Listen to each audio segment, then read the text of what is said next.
Malam itu, tak ada bintang yang bersinar di langit. Hanya kabut gelap yang menyelimuti setiap sudut kota Surabaya, Jawa Timur, menjadikan jalanan seperti lorong-lorong yang memenjarakan siapapun yang melintas.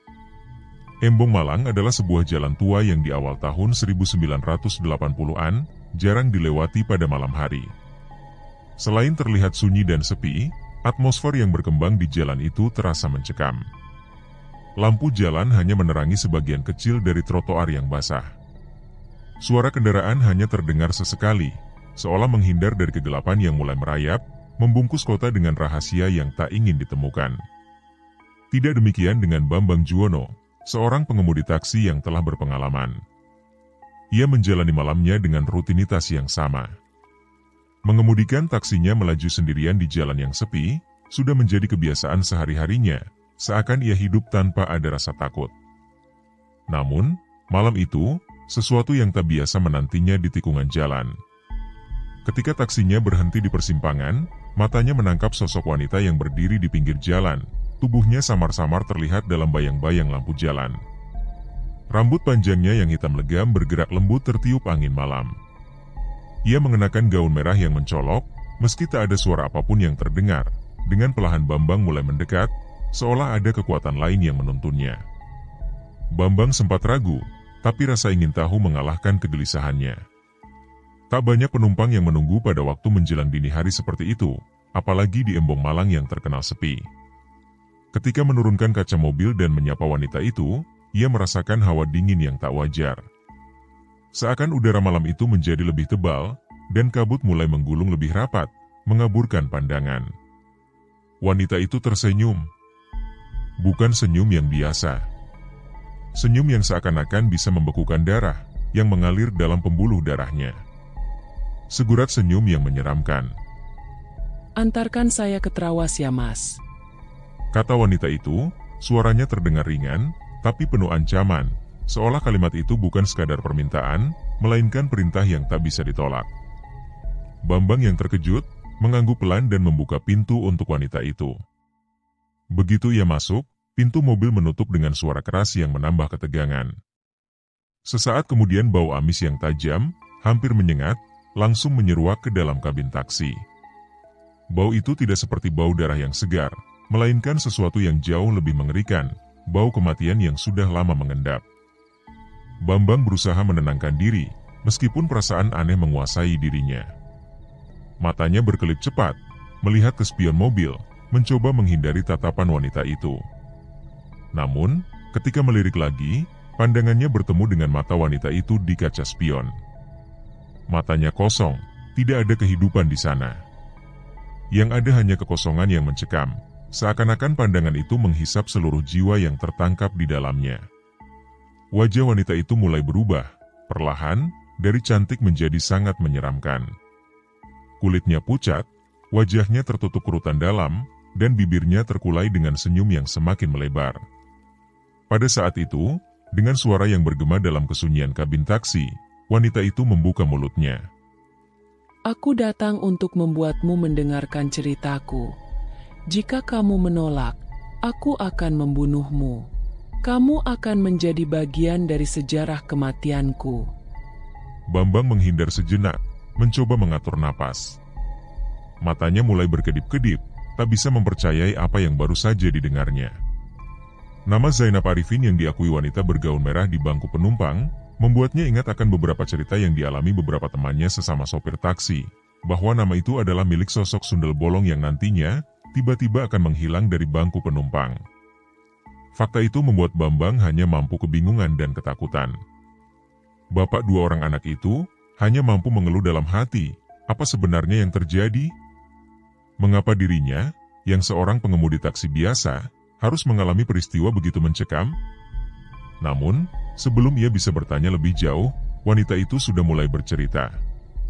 Cerita yang lebih gelap dari malam itu sendiri, yang akan mengubah hidupnya untuk selamanya. Bambang menarik napas dalam-dalam, mencoba menenangkan diri. Namun, bau anyir yang terus mengganggu indera penciumannya tidak bisa diabaikan. Semua indera seperti menjadi sangat tajam dalam kegelapan malam itu. Setiap suara, setiap gerakan di dalam taksi terasa mengancam.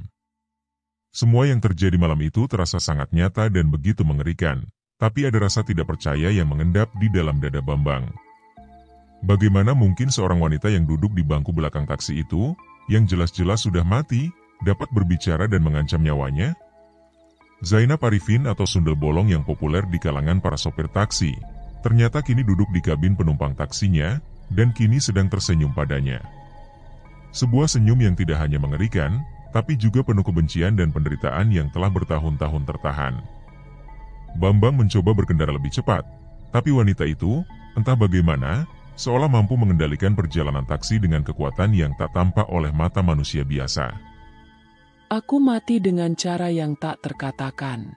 Tapi kini, aku datang untuk mengingatkan mereka yang merenggut hidupku. Ujar Zainab dengan suara seperti bisikan, yang merasuk ke dalam jiwa Bambang. Dan, malam ini aku datang menemuimu untuk meminta keadilan. Aku datang padamu untuk membantuku. Jika kamu menolak, maka aku harus membunuhmu, seperti dua pembunuhku. Mendengar permintaan dan ancaman yang menjadi satu itu, Bambang langsung pucat pasi, seluruh tubuhnya gemetar. Kendati demikian, pria usia 40 tahunan itu, menganggukkan kepala sebagai pertanda telah membuat pilihan. Ia memilih membantu, daripada harus mati dan membuat istrinya menjanda dan masa depan kedua anaknya berantakan. Sesaat kemudian, Bambang melihat tangan Zainab terangkat, menunjuk lurus keluar jendela. Seketika itu, kabut yang semula tipis mulai menggelap, seolah-olah mendekat ke dalam taksi, menelan segala cahaya. Jalanan yang tadinya terlihat jelas menjadi kabur, seperti terdistorsi sebuah kekuatan jahat, yang datang bersama dengan cerita yang mulai dituturkan Sundel Bolong Zainab.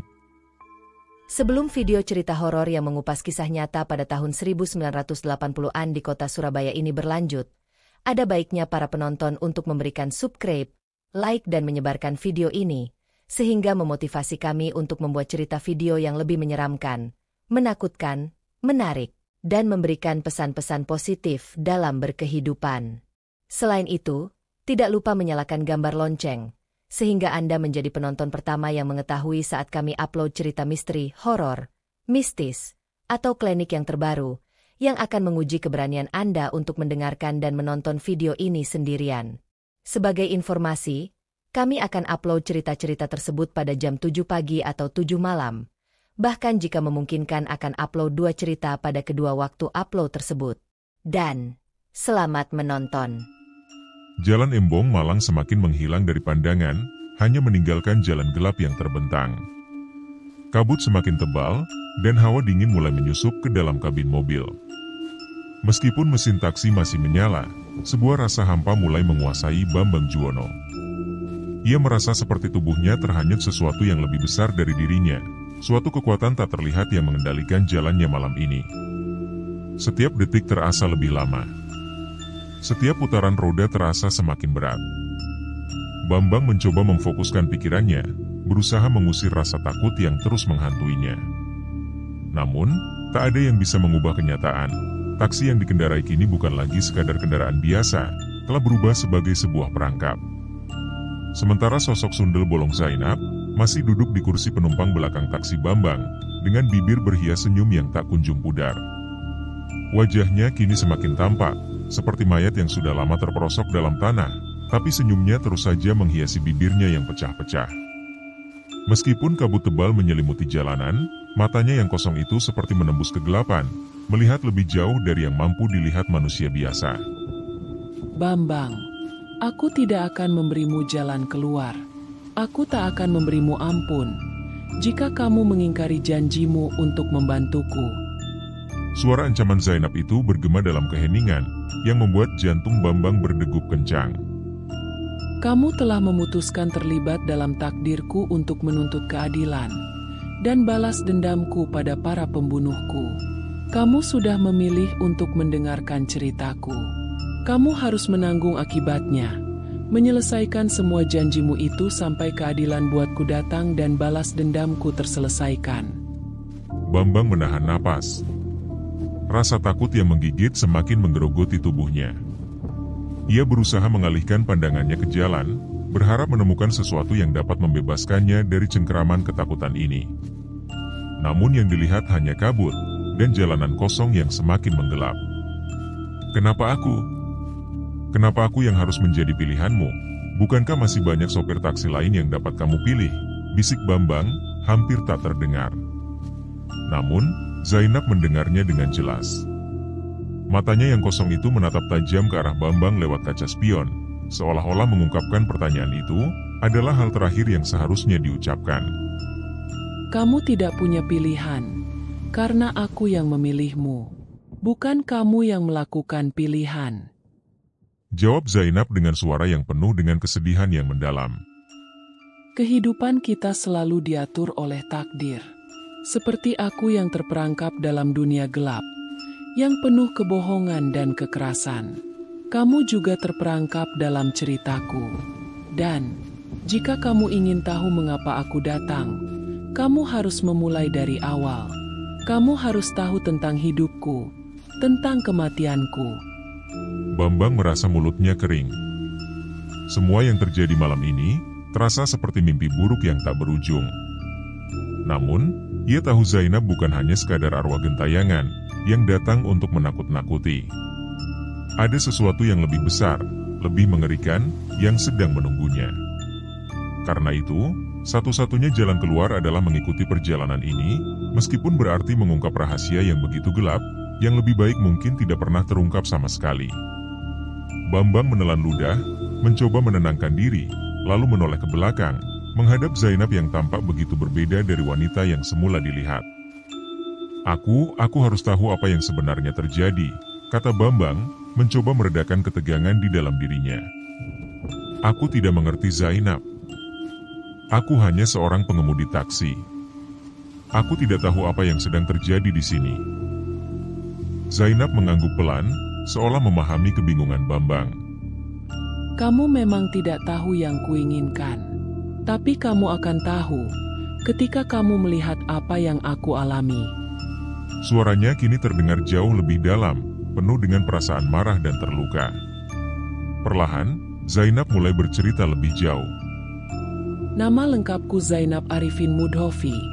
Aku perempuan desa yang lahir di Turen, Malang. Profesiku saat masih hidup adalah seorang wanita muda yang bekerja sebagai hostes di sebuah nightclub terkenal di Surabaya. Dunia itu tampak menggiurkan, penuh kemewahan, bertabur uang, dan perhatian dari pria-pria berduit. Namun, semua itu hanyalah kebohongan belaka. Di balik gemerlap dunia itu, aku terperangkap. Aku bertemu dengan seorang pria yang tampaknya sempurna, seorang pengusaha muda yang kaya raya, penuh dengan janji manis dan rayuan. Faktanya, dia hanyalah seekor monster menakutkan yang bersembunyi di balik wajahnya yang tampan. Kami menjadi dekat, dan aku mengandung anaknya. Bambang merasa darahnya berdesir mendengar kata-kata itu. Ia mulai merasa ada kekuatan yang lebih besar yang beroperasi di balik semua ini. Sebuah dunia yang penuh dengan intrik, kebohongan, dan pengkhianatan. Namun, setelah aku hamil, semuanya berubah. Dia tidak ingin bertanggung jawab atas apa yang dia lakukan. Dia adalah pria yang kejam. Dia berjanji akan menikahiku, tetapi itu hanya kebohongan belaka. Ketika aku mendesaknya untuk bertanggung jawab, dia mengirimkan 4 pembunuh untuk menghilangkan aku dan bayi yang aku kandung. Lanjut Zainab dengan suara yang semakin rendah. Bambang terdiam. Kata-kata Zainab terus bergaung dalam pikirannya, menggambar gambaran mengerikan tentang apa yang telah terjadi. Pengkhianatan dan pembunuhan. Sebuah kematian yang kejam. Tapi mereka tidak hanya membunuhku, Bam. Mereka membunuh bayiku dengan cara yang paling sadis. Mereka membelah perutku, mengeluarkan bayiku begitu saja, dan meninggalkanku untuk mati di sebuah tempat yang terlupakan di Trawas. Suara Zainab tiba-tiba berubah menjadi sangat berat, mengekspresikan rasa sakit yang luar biasa. Bambang merasa perutnya terbalik. Sungguh tak ada kata-kata yang bisa menggambarkan betapa ngerinya apa yang baru saja ia dengar. Zainab yang dulu memiliki kehidupan, telah disiksa, dibunuh, dan dibuang begitu saja oleh orang-orang yang seharusnya bertanggung jawab. Apakah kamu tahu siapa yang membunuh Kubam? Mereka adalah bagian dari dunia yang jauh lebih gelap dari yang kamu bayangkan. Pengusaha muda itu, dia adalah ketua ormas pemuda yang sangat berkuasa. Dia memiliki segalanya, dan dia menggunakan kekuasaannya untuk menutupi jejak kejahatan yang telah dia lakukan. Zainab bertanya dengan suara yang lebih berat, hampir seperti bisikan angin malam. Bambang merasa tubuhnya mulai kaku, seperti dibekukan dalam ketakutan. Ia tahu kisah Zainab adalah awal dari sesuatu yang jauh lebih besar, dan ia sudah terjerat dalam misteri yang tidak bisa dihindari. Bambang menoleh keluar jendela taksi. Jalanan yang masih sepi itu kini terasa semakin suram, seolah dunia di luar sana sudah tidak lagi hidup. Lampu jalan hanya menyisakan bayangan kabur, dan kabut semakin pekat, hampir menutupi seluruh pandangannya. Seperti dunia yang sedang memudar, tertelan kegelapan yang tak berujung. Zainab tidak berkata apa-apa setelah menjelaskan semua itu, hanya diam dengan senyum di wajahnya yang mengerikan. Dalam keheningan itu, suara detakan jantung Bambang seakan menggema di seluruh kabin taksi. Hatinya berdegup kencang, pikirannya berputar-putar, ia berusaha memahami segala hal yang baru saja didengar. Jadi pengusaha muda itu dia ada hubungannya dengan ormas? Tanya Bambang pelan, memecah keheningan. Zainab mengangguk, meskipun tidak menoleh. Matanya yang kosong tetap menatap lurus ke depan, namun senyumnya semakin lebar, menambah kesan menyeramkan. Ya, dia adalah ketua ormas yang berkuasa, dan dia menyembunyikan banyak kejahatannya dengan menggunakan kekuatan itu.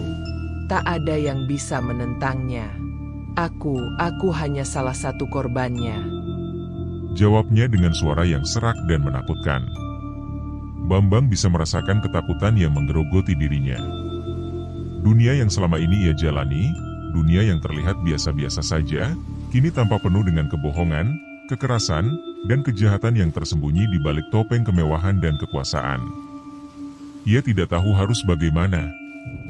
Di satu sisi, ia merasa terikat oleh cerita Zainab, tapi di sisi lain, ia tahu cerita yang didengarnya itu bukan sekadar kisah biasa. Ini adalah kisah balas dendam yang datang dari dunia yang tidak bisa dijelaskan dengan logika manusia. Kau harus menuntut keadilan buat Kubam. Mereka yang membunuhku harus membayar. Dan kamu akan menjadi orang yang menghantui mereka, seperti aku menghantui mereka selama ini. Kamu tidak bisa lari meninggalkan aku, Bam, karena aku akan terus membayangimu sampai kamu melaksanakan janjimu untuk membantuku. Suara Zainab memecah kekosongan yang kali ini nadanya lebih tinggi. Bambang merasakan tubuhnya mulai kaku. Ia ingin menolak, ingin lari, tetapi entah mengapa, tubuhnya terasa seperti terkunci di tempatnya. Semua yang dikatakan kepada dirinya sendiri tentang tidak ikut campur, tentang menyelesaikan pekerjaan dan melupakan semuanya, tiba-tiba terasa sangat jauh dan tidak mungkin. Kemana kita akan pergi, Zainab? Tanya Bambang, mencoba mencari tahu tujuan berikutnya. Ia berharap, entah bagaimana, perjalanan ini akan segera berakhir, dan ia dapat kembali ke kehidupan normalnya. Ketrawas, aku akan tunjukkan rute yang harus kamu tempuh. Aku akan membawamu ke tempat aku dibunuh. Ke tempat di mana semuanya berawal. Jawab Zainab tanpa ragu, suaranya berbisik. Trawas, Bambang mengulang nama itu dengan rasa bingung. Tapi itu jauh sekali dari sini. Kita harus... Tidak ada yang akan menghentikan kita. Tak ada yang bisa berhenti saat keadilan ingin ditegakkan. Bambang tidak bisa mengelak. Seperti yang Zainab katakan, ia tidak bisa lari. Perasaan terperangkap semakin membekapnya. Keputusan meneruskan perjalanan ini, seperti sebuah jalan buntu yang memaksanya menghadapi kenyataan yang mengerikan. Aku akan memberitahumu siapa yang terlibat dalam pembunuhanku. Selain pengusaha muda itu, ada orang-orang lainnya yang harus bertanggung jawab. Orang-orang yang berada di belakang layar, yang tidak pernah terlihat, Tapi mereka adalah bagian dari jaringan kejahatan yang lebih besar. Mereka yang memanfaatkan kekuasaan untuk menghancurkan orang-orang seperti aku. Tapi mereka tidak tahu bahwa aku akan datang. Aku akan datang kepada mereka satu persatu. Lanjut Zainab, mengubah topik pembicaraan dengan suara yang lebih gelap. Bambang mengerutkan kening, berusaha memahami apa yang baru saja Zainab katakan. Jaringan kejahatan? Siapa mereka? Apa yang mereka inginkan? Zainab tertawa pelan, tapi tawa itu tidak terdengar manusiawi. Mereka bukan hanya mencari uang. Mereka juga berambisi menguasai sistem kontrol pemerintahan, keamanan, dan penegakan hukum yang diatur dan dipaksa sesuai keinginan kelompok ini. Mereka mengendalikan semuanya, bahkan kehidupan kita. Mereka akan menghancurkan siapa saja yang berani melawan. Dalam pikiran mereka, semua yang terjadi di negara ini mampu mereka kendalikan untuk kepentingan dan keuntungan kelompoknya. Bambang merasa hatinya semakin berat. Ia ingin tahu lebih banyak, tetapi ada sesuatu yang menahan dirinya. Sesuatu yang sangat gelap dan mengerikan. Sebuah perasaan ia sedang melangkah lebih dalam ke dunia yang tidak mampu dipahami. Tak lama kemudian, suara taksi melaju di atas jalan yang bergelombang, membuat Bambang teringat kembali pada kenyataan. Mereka sudah semakin dekat ke Trawas, tempat di mana hidup Zainab diakhiri dengan cara sangat tragis. Malam itu terasa semakin panjang. Setiap menit yang berlalu semakin mencekam, dan kabut yang semakin tebal hanya menambah rasa takut yang menyelimuti dirinya. Tidak ada suara lain selain desiran angin, dan suara mesin taksi yang terus melaju tanpa henti. Bambang tidak tahu apa yang harus dilakukan. Ia merasa terjebak dalam dunia yang lebih gelap dari yang pernah dibayangkan. Jalanan yang kosong, kabut yang semakin tebal, dan suara Zainab yang terus terdengar di telinganya, semuanya membuatnya semakin tidak tahu harus berbuat apa. Dalam ketidakpastian itu, ia merasa perjalanan ini bukan lagi tentang dirinya. Ini adalah tentang Zainab. Tentang apa yang telah terjadi padanya, dan tentang keadilan yang harus ditegakkan. Saat taksi itu semakin mendekati Trawas, Bambang merasakan ketakutan yang semakin mencekam. Ia tahu sudah berada di ambang sesuatu yang sangat besar dan tidak bisa dibalikan lagi. Ia hanya bisa mengikuti takdir yang telah ditentukan malam itu. Kabut semakin menebal saat taksi yang dikemudikan Bambang memasuki daerah Trawas. Selama perjalanan, jalanan mulai berubah, seakan memasuki dunia lain. Pepohonan yang tinggi dan rapat mengapit kedua sisi jalan, membuat suasana semakin terasing dan menakutkan. Di kejauhan, gunung-gunung tampak seperti bayangan hitam yang menakutkan, sementara langit malam yang gelap semakin memberi kesan dunia yang terperangkap dalam kegelapan abadi. Bambang menelan ludah dengan susah payah. Setiap detik berlalu terasa semakin panjang. Ia tidak tahu apa yang akan ia hadapi, tetapi rasa takut yang menghimpitnya semakin menguat. Apakah ia akan menemukan kebenaran yang mengerikan, atau justru dirinya sendiri yang akan menjadi bagian dari kisah tragis ini? Trawas, ini tempat yang sangat sepi, Bam. Tidak ada yang akan mendengar teriakanmu di sini, dan tidak ada yang akan peduli. Gumam Zainab, seolah mendengar pikiran Bambang. Bambang menoleh dengan cepat. Apa maksudmu? Zainab tertawa kecil, tawa yang penuh dengan kegetiran. Tempat ini adalah tempat hidupku diakhiri oleh 4 pembunuh suruhan pengusaha muda yang ketua ormas itu. Tempat di mana mereka membuang mayatku seperti sampah. Tapi aku tidak mati, Bam. Aku menolak untuk mati. Selama para pembunuhku itu tidak mendapatkan hukuman setimpal. Selama masih ada orang-orang yang mengingat dan mendengarkan ceritaku. Suara Zainab membuat jantung Bambang berdegup kencang. Ia merasa tubuhnya semakin berat, seolah setiap kata yang keluar dari mulut Zainab adalah kutukan yang tak bisa dihindari. Namun, Bambang tahu jika dirinya sudah terperangkap. Ia sudah melewati batas. Tidak ada jalan untuk mundur lagi. Tak lama setelah itu, mereka tiba di Trawas. Jalanan semakin sepi, hanya suara mesin taksi yang terdengar di tengah keheningan yang mencekam. Bambang melambatkan laju taksi, memperhatikan lingkungan sekitar. Kegelapan semakin pekat, dan di balik pepohonan yang rimbun, ia dapat merasakan sesuatu yang tidak wajar, sebuah rasa yang menggerogoti, seakan sesuatu yang tidak terlihat sedang mengawasi mereka. Disinilah aku dibunuh. Di sini, aku terperangkap. Dan di sini, semua rahasia akan terungkap. Bambang merasakan bulu kuduknya meremang. Di sini, di sekitar tempat ini, Zainab mengangguk. Saat malam naas bagiku itu, 4 pembunuhku datang ke night club tempatku bekerja. Salah satu di antara mereka membawa kingku untuk menemani mereka. Selanjutnya keempat pembunuh itu menculikku saat night club tutup pada dini hari.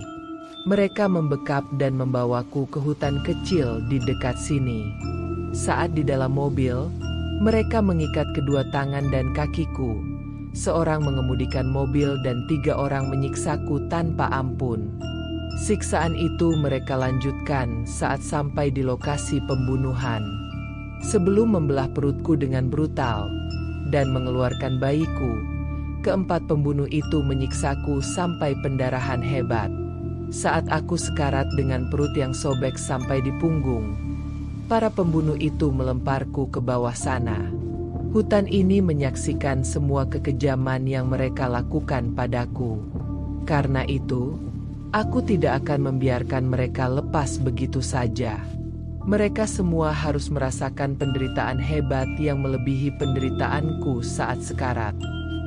Taksi berhenti di ujung jalan yang menurun, dan Bambang melihat jalan setapak yang mengarah ke hutan lebat di depan mereka. Kabut yang semakin pekat menambah kesan menyeramkan pada tempat itu. Hutan itu seolah menghisap cahaya dari dunia luar, menyisakan kegelapan yang mencekam. Berhenti di sini, Bam. Ini tempatnya. Tempat hidupku diakhiri oleh 4 pembunuh laknat itu. Tempat mereka menutup mulutku, tapi mereka tidak tahu bahwa aku akan kembali untuk menuntut balas dan keadilan hukum terhadap mereka. Kata Zainab dengan suara yang bergetar, meskipun wajahnya tetap tenang. Bambang membuka pintu taksi, dan melangkah keluar dengan ragu. Udara di sekitar terasa dingin dan berat. Ia merasakan atmosfer yang sangat menegangkan, seolah tempat ini sudah diliputi sesuatu yang tidak bisa dijelaskan. Setiap langkah yang diambil semakin terasa berat, seperti ada yang menariknya untuk tetap berada di dalam taksi, dan tidak melangkah lebih jauh. Namun, Zainab, meskipun hanya sebuah bayangan, terus memandu langkahnya, memberikan dorongan yang tidak bisa ditolak. Suara Zainab terdengar semakin dekat. Bambang melangkah dengan perasaan campur aduk, namun sesuatu dalam dirinya, rasa ingin tahu dan rasa takut, memaksanya melangkah lebih jauh. Ia menuruni jalan setapak yang semakin gelap, semakin jauh dari peradaban, menuju tempat yang mungkin akan mengungkapkan kebenaran yang tak terbayangkan. Setiap langkah semakin terasa berat, dan di tengah keheningan, suara langkah Bambang terdengar sangat jelas. Seperti ada yang mengikutinya, meskipun tidak ada siapapun di belakangnya.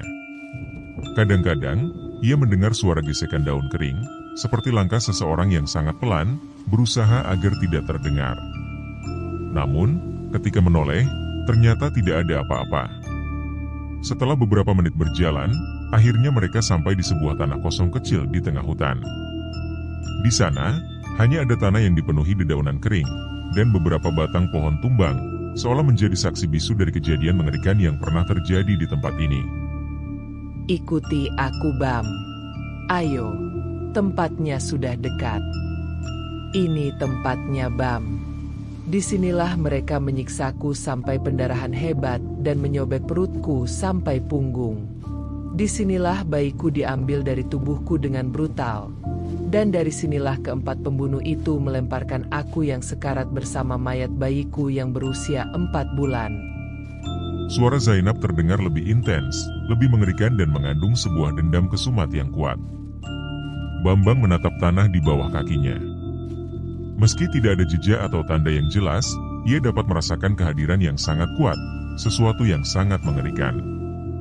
Tiba-tiba, tanah di bawahnya terasa bergeser. Ia mendengar suara yang sangat pelan, suara gemerisik tanah yang bergerak, seolah-olah sesuatu sedang menatapnya dari bawah. Dengan gugup, Bambang menginjak tanah di depan dirinya, dan tiba-tiba, sebuah suara berderak keras terdengar dari bawah tanah, membuat Bambang melompat mundur. Jantungnya berdebar kencang. Jangan takut, Bam. Ini adalah bagian dari kisah kematianku. Semua ini akan terbuka. Suara Zainab terdengar lebih tegas. Bambang menahan napas. Seketika, tanah yang sebelumnya tidak bergerak itu mulai tampak bergerak perlahan. Sebuah lubang kecil terbuka, mengeluarkan bau anyir yang sangat menyengat. Seketika, segala yang ada di sekitar mereka terasa sangat nyata, dan sangat mengerikan. Bambang memandang dengan cemas. Di dalam lubang itu, ada sesuatu yang tampak menyeramkan. Sesuatu yang bukan lagi hanya tanah, tetapi sesuatu yang lebih gelap, lebih mengerikan. Di dalamnya, ia melihat sebuah benda yang tergeletak, seperti sesuatu yang terlupakan selama bertahun-tahun. Apa itu? Suara Bambang hampir terdengar tidak percaya. Zainab menjawab dengan penuh keyakinan. Itulah bagian dari diriku, Bam. Dan itu adalah petunjuk pertama. Siapa yang membunuhku? Itu adalah jejak yang akan membawamu pada kebenaran yang ditutupi kelompok dari pengusaha muda yang mendalangi pembunuhanku.